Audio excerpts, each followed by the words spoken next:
Bună seara! Bun găsit la Dincolo de alb și negru. Invitatul nostru din seara asta e cercetător, scriitor, profesor universitar, expert în criminalitate transnațională, specialist în istoria spațiului ex- și post-sovietic. Invitatul nostru este consultant pentru mai multe guverne și instituții de securitate și este autorul unor cărți recunoscute la nivel internațional. Volume care explorează istoria Rusiei, personalitatea și personajul Vladimir Putin, mafia din Rusia, armata, serviciile speciale și de securitate, precum și războaiele pe care rușii le-au dus de-a lungul timpului. Câteva dintre cărțile sale au fost publicate și în România la editurile Humanitas și Corint. Doamnelor și domnilor, e o mare bucurie să-i spunem bun venit la emisiunea noastră domnului Mark Galeotti. Good evening. Hello there. Thank you so much for accepting this invitation. My pleasure. One of your most appreciated books uses in its title the syntagm Russian super mafia. What makes the Russian mafia a super one? Well, in some ways, actually, it's becoming less super over time. But no, in its days of shall I say, glory, it was characterized by a really very distinctive culture, a subculture, which is unlike something that we'd seen anywhere else in the world. And it was a product of the gulags, the Russian labor camps. And that gave it a degree of power, a degree of cohesion, and a degree of flexibility that we hadn't seen whether in the Japanese Yakuza or the Sicilian Mafia or whatever. And so that, I mean, look, in part, Super Mafia is there to sell books. It's a nice title. But it does reflect the fact that, unlike any other, there was this common culture over an underworld that spanned 12 time zones in the world's largest country. When you say super mafia, no matter who you are, there's a little bit of fascination that occurs into your mind. Is this a correct reaction? Well, look, I think we're all human beings. We would be probably horrified on the whole if a mafioso sat down at our table.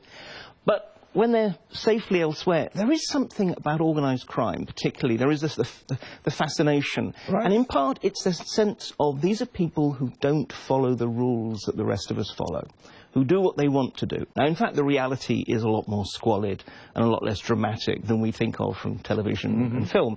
But still, I think that's the real sort of fascination of organised crime.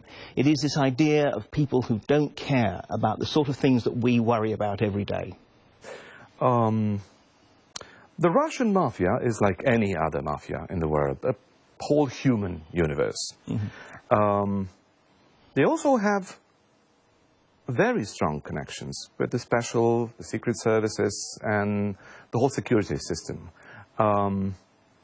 What is the nature of this complex relationship? The Russians have this word понятия, which means understandings. Okay. And I think that's the way it works. I mean, people sometimes want to try and find very, very sharp connections. They want to more or less say, well, does the mafia control the Kremlin, or does the Kremlin control the mafia? And the answer is it's much more complex than that. It always is. It's more about the fact that the government, the secret services, and the criminals have found ways of working together in ways that are mutually beneficial. And this dates back to the 1930s and beyond. I mean, I've written a whole book about the history, so I'm not going to try and run through every detail. But I think particularly when we have a government in Russia now that essentially thinks that everyone's loyalties, everyone's beliefs are available for rent or to be bought. You know, the organised criminals in that respect can be very useful to them, because the government doesn't expect them to become loyal Putinists or anything like that. But on the other hand, if they can do a useful job here or a useful job there, then that makes them convenient. And as long as they don't challenge the state, then they can be allowed little areas in which they can enrich themselves. Again, so long as they understand that the state is the biggest gang in town. Can you put a little bit of nuance in this gang, the government as a gang? Can you please put a little bit of nuance for our viewers? Of course. Well, look, I mean, I'm not going to say that all of Russia is an organised crime state. Of course not. I've always thought that in some ways, Russia, there are three levels to Russia. There's ordinary Russia, the Russia of ordinary people, who, basically speaking, they want the same things as we do. They live their lives the same way as we do on the whole. Then there's, shall I say, kleptocratic Russia, the Russia of the thieves. And on the whole, this is officials and big business who essentially make themselves rich and powerful and keep themselves rich and powerful by whatever means. But they're interested basically in money and power. And then there's a handful of people at the top around Putin, who I think you might say we could almost think of as ideological Russia. I mean, you know, for someone like Putin, he doesn't need more money. He has all of Russia as his bank account, if he needs it. But essentially, he's interested in his historic legacy, in Russia's place in the world, and that kind of thing. But really, most of the Russian state is essentially kleptocratic. These are people who, as far as they're concerned, you go into government service not because you're a patriot, but because that's a good way of getting rich and powerful. And I think this is why we can talk about it as a gang. It's not one gang. In some ways, it's more a whole collection of little mini-gangs and criminal entrepreneurs making their own money, still doing their jobs, but making a lot of money in the process. But where they are one gang is when they see a threat to their system. And we've seen this with organised crime. Sometimes, the gangsters don't know their place. They get a little bit too pushy, a little bit too high profile, a little bit too embarrassing. And that's when we see the state crack down. You know, we've seen some very powerful gangsters being arrested. I mean, one, for example, he was Kumarin, known as the night governor of St. Petersburg, because the idea was that by day, the official governor ran the country, ran the city, but by night, it was his. Eventually, they went in there, they sent hundreds of armed security personnel with armoured cars and helicopters, and they didn't need to arrest him. But they wanted to make that point. You know, you think you're big. Doesn't matter how many men with guns you've got. We've got more men with bigger guns, and so you don't challenge us. So every now and then the state just wants to remind the criminals, don't mess with us, because we can always reach out and deal with you. Mark Galeotti, you are an expert in what we call, how shall I call it, organized crime. Is this relationship with the state common for all mafias in the world? To a degree. That's a very academic answer, so let me kind of explain what I mean by that. I mean, I think it very much reflects the weaknesses of the state. I mean, generally speaking, one can look at the underworld, the world of criminals, as a kind of shadow of the legal state. And in some ways, the more corrupt the legal state, the less it really meets the needs of its people, the more opportunities it gives to the criminals. So in some ways, what happens is it's the state that gives the opportunities, it creates the spaces that the criminals occupy. So if you have something like Russia, where there is this long, deep, dark tradition of not just corruption within the state, but which really, I mean, obviously there's always been corruption, but particularly from the 1960s onwards was such a feature of the Soviet Union and then Russia. But also a state that so clearly doesn't care about what its people want. I mean, look, I started my studies when there was still the Soviet Union. Going there, and, you know, the degree to which everybody had to deal with the black market, just to get the basics. I mean, and that actually effectively handed whole areas of the economy to the criminals. Because if people want something, then they will find somewhere. And if they can't get it in a shop, they'll get it from a guy that someone knows. So I think there is a particularly Russian dimension, because we've got a state that is both corrupt and unwilling or unable to actually provide what its people need. But frankly, all states have some corruption. All states have some failings. And that's always the point of contact where the organised crime groups move in. The writer Julian Barnes, exploring one of these topics in Russia, came across a saying which is, quote, a Russian saying, which is, he or she lies as an eyewitness, end of quotation, which is fascinating for the Western world. It's a totally different world. There's no discussion about truth. There's discussion about reality. You're one of the most qualified persons in the world at this very moment to talk about Russia's woes. What is the true nature of Russia's invasion in Ukraine nowadays? In some ways, we've got to realize that there are three wars going on at the moment. One of them is a very 20th century war that is actually happening in Ukraine, against Russians against Ukrainians. There's a very 21st century war going on between the West and Russia, one that is not being fought with tanks and guns directly, but with economy, culture, politics and law. But then there's a third war, in a way, which is the war of Putin's brain. I think in many ways, Putin invaded Ukraine because he clearly totally misunderstood the nature of this country. He's been brooding on Ukraine for a long time. He's been writing these 5,000-word historical articles trying to prove that Ukraine is not a real country and Ukrainians are not a real people. And I think he honestly believed that. And I think for him, this was going to be the crowning historical triumph of his period in office. We know that Putin's obsessed with history and obsessed also with his own place in history. And I think this was it. He thought that this was going to be easy. He thought that basically the Russians would roll in, the state would collapse, Putin could appoint his own sort of proxy government, and then he'd have the set. Because Belarus is already pretty much now a Russian dependency. He'd now have Ukraine, he'd have Russia, he'd have the whole Russian world wrapped within his arms. And that would be his claim to fame. That would make his chapter in the history books. Now, clearly, that's not happened. And I think this is one of the interesting dilemmas. At the moment, the generals are fighting the war the best they can. And Putin is micromanaging that from his palace outside Moscow, as near as we can tell. But what we don't know really is how Putin is thinking about this, how he is kind of trying to get his head around this.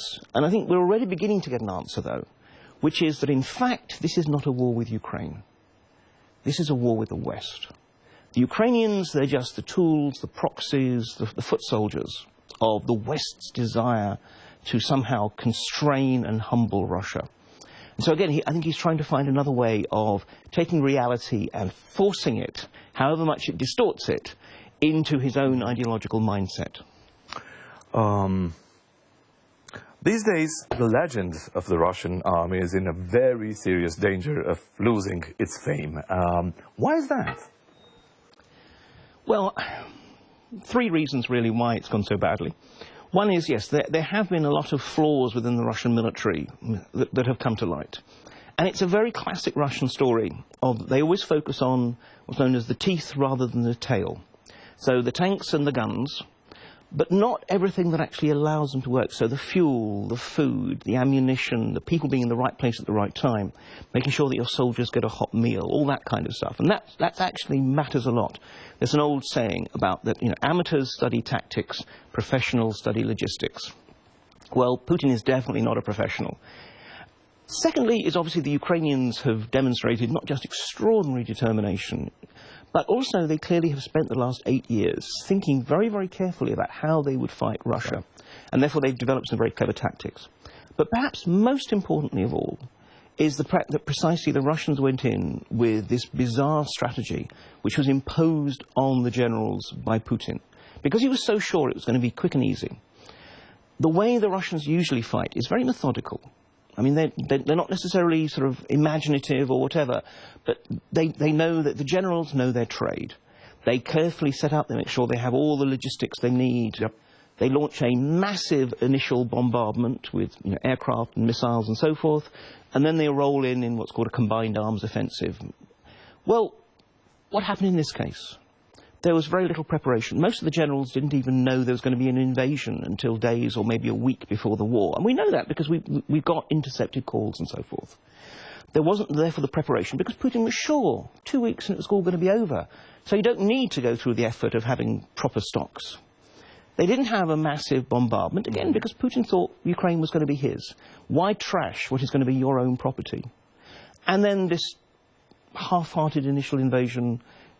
So, I mean, again, I could go on, but the main thing is this, I think, because Putin had clearly decided that he had understood what was going to happen. He and not the generals determined the battle plan. And therefore the Russian army did not fight the way it trains and prepares and is used to fighting. Some people say something like this. International sanctions crippled the Russian war machine. End of quotation. Some others will say, no, it's not like that. It's just business as usual. Because in certain areas in the Russian Federation's economy, they make more money than before the invasion of Ukraine. Is this true? I mean, unfortunately, I'm going to be such an academic and say it's somewhere in between. Okay. No, I mean, look, it's true that they're making a lot more money, but we shouldn't necessarily assume that that's the be-all and the end-all, because what can they spend that money with? I mean, money is a fiction, unless you have someone else who's willing to accept it and give you something for it. Otherwise, it's just pieces of paper or ones and noughts in an electronic bank account. So I think we shouldn't get too fixated on how much money is going into the Russian economy if they can't spend it on what they need. And that's really the case. I mean, as regards sanctions, have they crippled the Russian war machine? No, of course not. What we've got to realise is, look, because we in the West are not willing to put our own soldiers' lives at risk, which is, I think, a perfectly understandable decision, we've chosen to fight this other kind of war, to use our economic muscle and so forth. And the thing about economic warfare is it can be incredibly powerful, and it really is grinding away at the Russians, but it's not quick. What it means is that, I mean, in a way, 20 years of military modernization that Putin has poured money into, he's burnt his way through. His military is now in a terrible shape, and he will not be able to recover. He will not be able to produce new missiles to make up for the ones he's lost, because they can't import the microchips. You know, all these other things that will take time to work their way through. And the scars on the Russian economy will be there for years or indeed decades to come. So look, I mean, I think this is the necessary trade-off. In the modern world, we expect things to happen fast. We order something, we want it delivered the next day. Oh, yes. Victory, we can't order from Amazon, unfortunately. We have to accept that it's a slow, grinding process, but it absolutely is having an effect. Mark Galeotti, is the Western world really planning to have a victory, a clear victory upon Russia? Well, I think there are those within the West who absolutely are thinking that. And I think this is the thing. At the moment, we are all united because precisely we're not thinking and talking about the end result. We're all talking about today, what needs to be done today. Yep. And today, yes, we need to support the Ukrainian economy, we need to support the Ukrainian war effort, we need to be generous to all those Ukrainian refugees, etc. And that's fine, and on that we all agree. But the price of that agreement has been exactly that we're not really talking about the long term. And I think that, for me, is a real concern. And it's certainly has to be managed. It has to be managed. I mean, look, if we ultimately say this is all about actually bringing down the Putin regime, which some people are either explicitly or hinting at, then in a way we are picking a fight with a nuclear power. And we need to realise that if we push Putin absolutely into a corner, if he has no choice but, let's say, between escalation and a war crimes tribunal in The Hague, he will escalate. He has no reason not to. On the other hand, though, I think, to be honest, the main expectation in the West is not that we're talking about any such grand things. We wouldn't shed tears if Putin were deposed, but essentially at the moment it's about pushing the Russians out of Ukraine, maybe or maybe not including Crimea, again opinions vary about that, and delivering a sufficient blow to Russia that it's not going to be in a position to basically launch another invasion in 2 years' time or whatever. So it's about kind of degrading Russia's capabilities, but not basically destroying it as a great power. But as I said, I think there are other capitals in Europe that there's a different opinion being held. You know, you go to some countries, and I think, you know, the obvious one would frankly be in the Baltic states and Poland, where there's a much more hawkish, much more maximalist perspective. And I can understand why, but still, the thing is, at the moment, though, we don't have any kind of consensus in the West. What do you think about Romania's behavior in this conflict? Look, I mean, it's very difficult for Romania, precisely because of its location. I mean, what we've seen is, interestingly, that obviously, there are some countries which have done a lot more in terms of providing weapons and so forth. Though, you know, Romania itself has made moves in that way, and there has been non-lethal aid. It's more that I think what's important is that a country like Romania, firstly, it's having to accept a large number of Ukrainian refugees, which in its own way is every bit as important as providing some more missiles or whatever. I mean, this is all part of the same struggle. Secondly, Romania has not backed away from its commitments. So, I mean, we see the port of Constanta being used for increasing amounts of Ukrainian grain. We have the fact that it's got caught in the inevitable tit-for-tat expulsions. You know, once you start throwing out Russian spies, the Russians will start throwing out your diplomats, as I think it was 10 Romanian diplomats or whatever. So I think that the key thing is to appreciate that a country like Romania, look, it doesn't have the resources of a Germany, of a United States, of a Britain. But on the other hand, within the capacities of its resources and its location, I mean, it is clearly playing its part within the alliance. And I think that's really important, because the whole point is the Russians try to find every little hint of weakness and division within the Western alliance. And, you know, we've seen this, for example, with Hungary. And therefore it's really important that countries like Romania, you know, actually sort of play their part as far as they do, which is what's happening. If we think of a Russian defeat, if the West has to manage a Russian defeat, a Western victory and a Russian defeat, how will the international balance look like in this situation? What's changing? Yeah, I mean, the key thing is that Russia... Well, I mean, we'll assume a Russian defeat does not mean a total kind of collapse. But you know, the Russians are pushed out of Ukraine. They're humbled, and you know, Putin himself is clearly sort of damaged politically, but he's still in the Kremlin. Again, this is something that's going to be all to play for. We could just simply think, you have shown that you're bad people, and we will continue to punish you. And there will be an element of continued punishment. I mean, I think in many ways, Western-Russian relations will look much, much more like 1970s Cold War relations between the West and the Soviet Union. You know, pragmatic relationships where necessary, but continued trade and technology controls and that kind of thing. My concern, though, is that we're going to repeat some of the mistakes of the 1990s, when more or less the West just decided, Russia doesn't matter anymore, and pretty much ignored it, and pretty much ignored what happened there, except when it was to its own advantage. And to a degree, and I'm not saying that Putin's rise is the West's fault, but we certainly allowed the creation of the circumstances in which a Putin could rise. At the moment, the Russian people are obviously being fed a lot of propaganda by the Russian state. But the point is that that will probably break down very quickly. The Russians are no more stupid than the rest of us. And especially once boys start coming home from the front with the tales of what's really happening, they will realise the extent to which they've been lied to.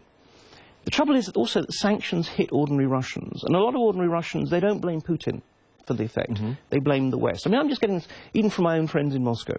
You know, when they go to the pharmacy and there's no medicines for their kid, they're not blaming the Kremlin. And these are not people who are pro-Putin. So I think what we will need to do is see whether we can actually convince the ordinary Russians for the future, you know, for the post-Putin years, that we're not their enemies. One other factor, though, is the China factor, which again is a really important one. It's clear that China is that was my following question. Well, there you go. I've you know, saved you the trouble. Now, I mean, look, from the Kremlin's point of view, China is the only place it can go for support and for markets and for international sort of assistance in that respect. A lot of Russians fear China. They know that actually in the longer term China is the big threat. But for Putin and the other sort of 68 to 72-year-olds, they're not thinking long term. They're thinking about today's crisis.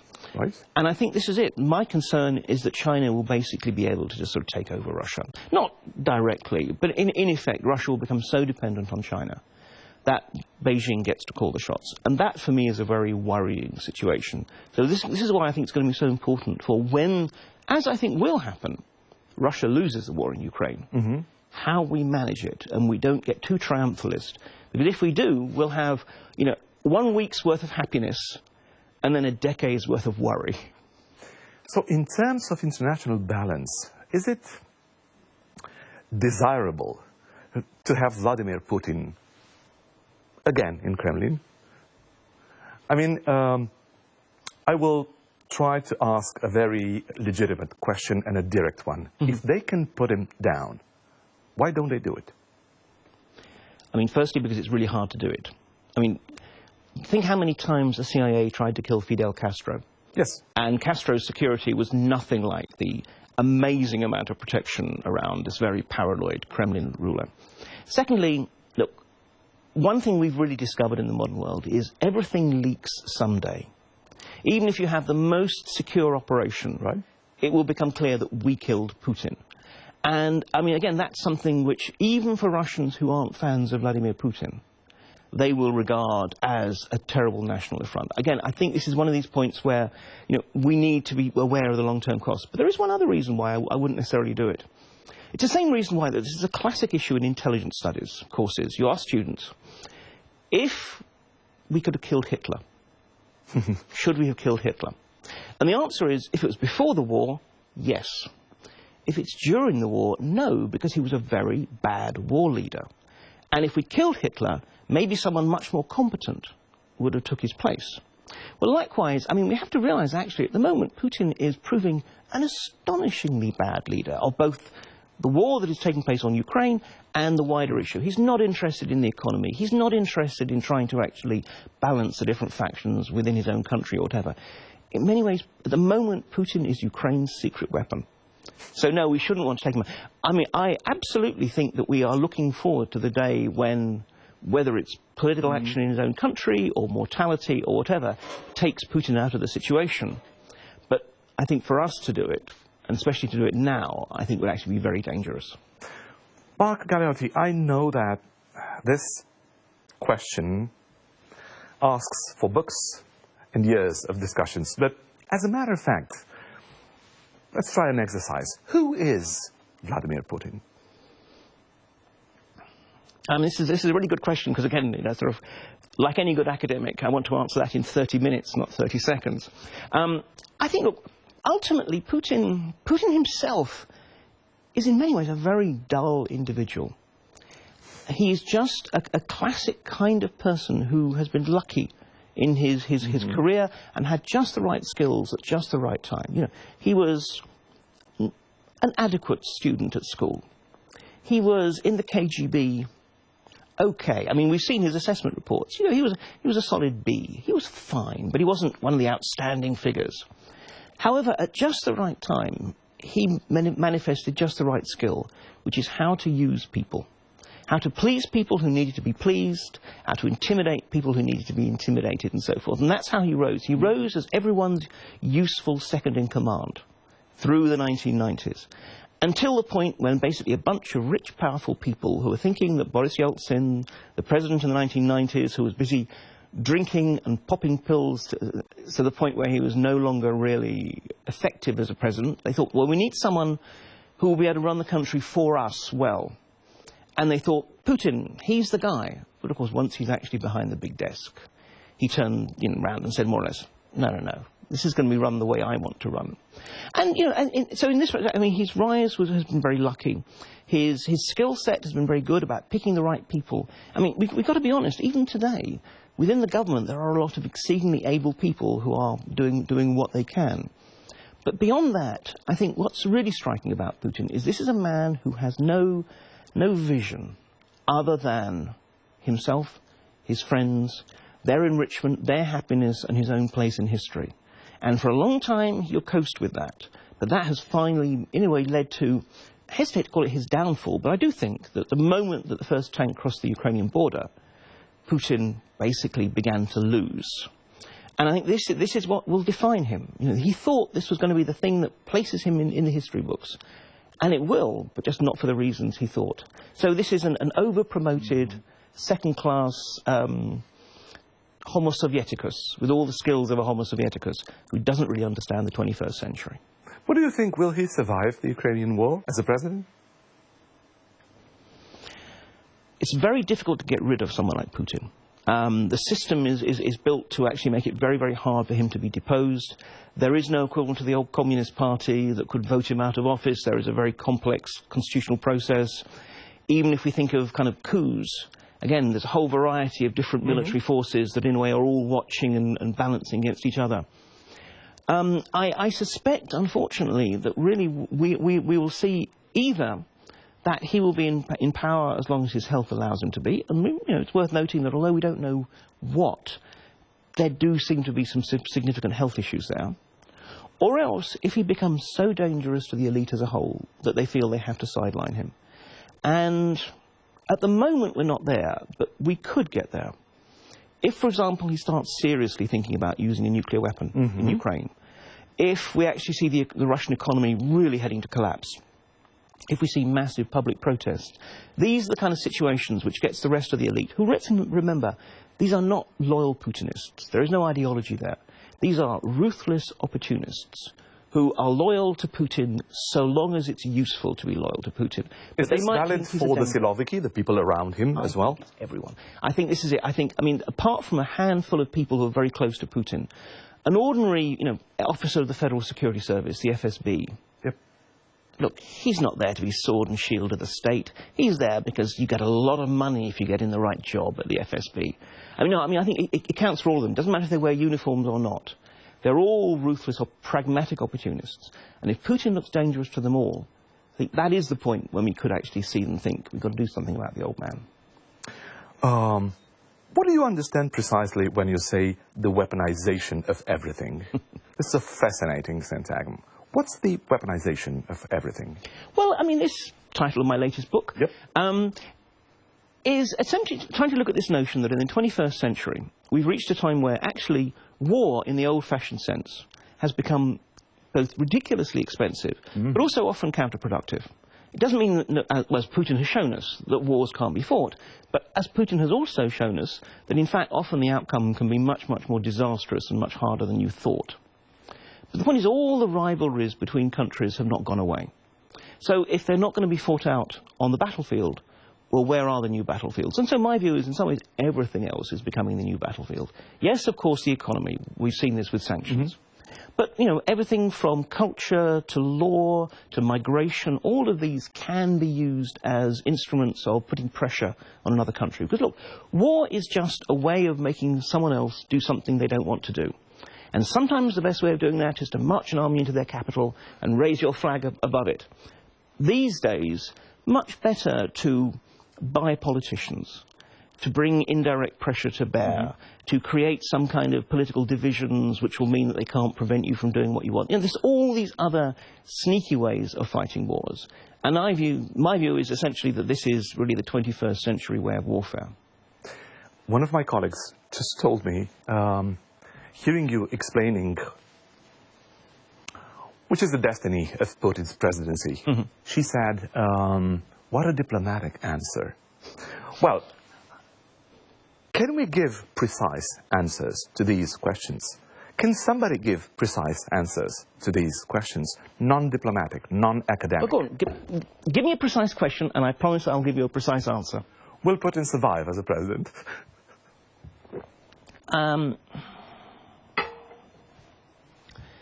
I think it's more likely that he will die or retire as president. But, of course, retire can sometimes be because a bunch of men who have a lot of other guys behind them with guns have said, it's time for you to retire. But I don't think he's going to step down. I don't think he can step down. Not now. Because in some ways the temptation for everyone to use him as a scapegoat for everything that's gone wrong is such. So no, I think ultimately sort of Putin's epitaph will still say president. Our history, and I'm referring now to Romania, made us very suspicious. Lots of Romanians are very curious to find out if Vladimir Putin wants more than Ukraine. And we're talking about Moldova, we're talking about Romania, we're talking about the Baltics. What do you think? I don't think so. And it's not because Putin's a nice person or whatever, but just simply because if one thinks about, he is much less mysterious than we might think. He tells us what he wants. He's been saying for a long time that he doesn't think Ukraine is a real country and that Ukraine should appreciate it's really part of Russia's historic sphere of influence. And that's different. I think Russia, for him, is a nation that has a rightful area that it controls. And there are some which are just simply political dependencies, like Central Asia. He doesn't want to control Kazakhstan or whatever. But there are others, Belarus and Ukraine are the classic ones, where he actually feels that Russia has a historical claim. And I think this was what's important about it. Whereas, countries like Romania or indeed Estonia or whatever, he sees those as separate countries. Look, would he like to have Russian influence over them? Of course he would. But he'd like to have Russian influence over Belgium and Bolivia, if he could manage it. But I think in terms of what his real priorities are, it's those. And in any case now, I mean, so much of Putin's foreign policy was based on bluff and bluster and intimidation, and that sense of, oh, we best not push too far. Well, now we've seen his hand of cards, and it's a very weak one. You know, he can't fight a war in Ukraine at the moment. He doesn't have enough troops to really be able to fight it. He's not going to start tangling with NATO, a military alliance which has more military forces than Russia, as well as much better ones. He doesn't have the capacity to bully and bluster anymore. I mean, just look at what happened with Sweden and Finland. I mean, for so long, this idea of them joining NATO was this real red line, oh, bad things will happen. And now they've done, and he's having to say, well, we don't have a problem. You know, we don't care about that. It's very much a political defeat for him. So I think, in a way, it's one of those emperor's new clothes moment when, you know, everyone thought that he was dressed in armour, and now we see that he's actually naked. Wow. It's actually a horrific thought. I wish I hadn't raised that image, but never mind. There are also voices in the Russian world. I refer now to priests. I refer to some political characters from Russia who will say the Baltics will have to join us. Moldova will have to come back home. What is this? This is almost a kind of, I would say, a backlash to failure.